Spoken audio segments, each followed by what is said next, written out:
මෙතන අපි ඉන්නේ ජෙලින් සෙන්ටර් එකේ රතුපුරුෂ ආයතනයේ ඉන්නේ. මෙතන ප්‍රයිවට් ආයතන. මෙතන කවුරුත් දන්නේ නැහැ. මෙතෙන්ට අපි ආවේ ගෙවල් වල වැඩ කරලා. මේකේ මාස 2 මාස 3 ළමයි ඉන්නවා. මෙතන හැමෝම මාස 2 මාස 3 මේ ඔක්කොම ඉන්නේ. 4-5 මාස 4-5 අයත් ඉන්නවා මෙතන. මෙතනින් අපිව ලංකාවට යවයි කියලා බලාපොරොත්තු වෙන තමයි අපි මෙතෙන්ට ආවේ. කිසිම හවුහරණක් නැහැ. එම්බසි වලින් කතා කරලා අපිට උත්තරයක් දෙන්න. එම්බසි වලින් ෆෝන් ආන්සර් කරන්නේ. එම්බසි වලින් બ્લોක් කරනවා අපිව. ඇයි එහෙම කරන්නේ? අපිට සාධාරණයක් ඉෂ්ට කරන්න කවුරුත් නැද්ද? අපි කාට කියන්නද මෙතෙන්ට ඇවිල්ලා මෙතනින් බාබට කතා කරන්න ගියත් කවුරුත් කතා කරන්න යන්න දෙන්නේ නැහැ. මෙතනින් කෑවා ආයෙ කාමරේට ආවා ඉඳගත්ත. මෙතනින් ඉන්න හැමෝම පිස්සු වෙනවා. ගෙදර වල ප්‍රශ්න අපි ඒවා මෙතෙන්ට කියන්නේ. මෙතන ප්‍රශ්න විතරයි අපිට නිදහස් කරලා දෙන්න මෙතන ප්‍රශ්න වලින්. අපිට ලංකාවට යන්න අපිට කවුරු හරි සහනාධාරය කරලා දෙන්න මෙතනින්. අපිට වෙන මුකුත් එපා. අපිට ලංකාවට යන්නයි ඕනේ. ජනාධිපතිතුමාගෙන් අපි වැඳලා ඉල්ලනවා. අපිව ලංකාවට ගෙන්න ගන්න. අපි මෙතන දුක් විඳින්න බෑ. මේ කට්ටිය විතර නෙමෙයි.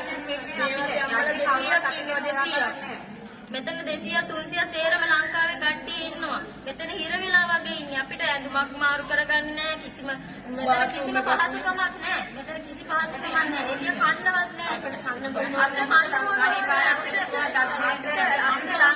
යන්න තිබ්බොත් අපිට ජනාධිපතිතුමාගේ කට්ටිය ඇදලා ඉල්ලනවා. අපිට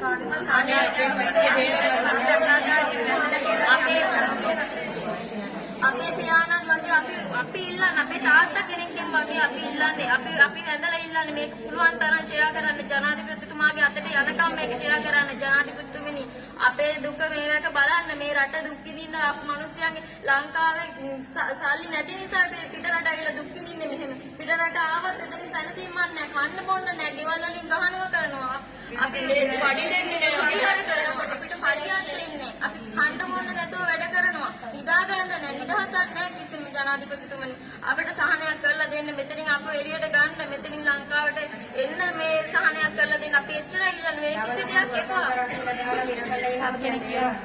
මේ ජනාධිපතිතුමනි ඔබතුමාට කියන්නේ ළමයි හොරකම් කරලා දැන් මමත් ඒ වගේ හොරකමකට දාලා තියෙනවා මේ ඇත්තටම හොරකම් කරලා නෙවෙයි ගෙදර මාමා පඩිය දුන්නේ නැහැ ඒ හින්දා මම ගහන නිසා ඒ ගෙදරින් බේරෙන්න බැරි හින්දා මම පැනලා ආවේ ඒජන්සියට කිව්වට මාස 6ක් ඉන්න කිව්වා අවුරුදු එකමාරක් මං හිටියා බැරිම තැන මට පඩි දෙන්නේ නැති හින්දා ආවේ මේ ඊට පස්සේ දැන් මේ අපි මේ ගොඩක් දෙනෙක් ඉන්නවා ටවර් බෑන් කියලා එකක් දාලා කියලා කියනවා අපි මොකද්ද කියලා දන්නේ නැහැ මේ රටේ මේ මම බාපත් එක්ක කතා කරනකොට කිව්වේ අපි එම්බසියෙන් ගිහලා ඒ පැමිණිල්ල අයින් කරන්න ඕනේ කියලා.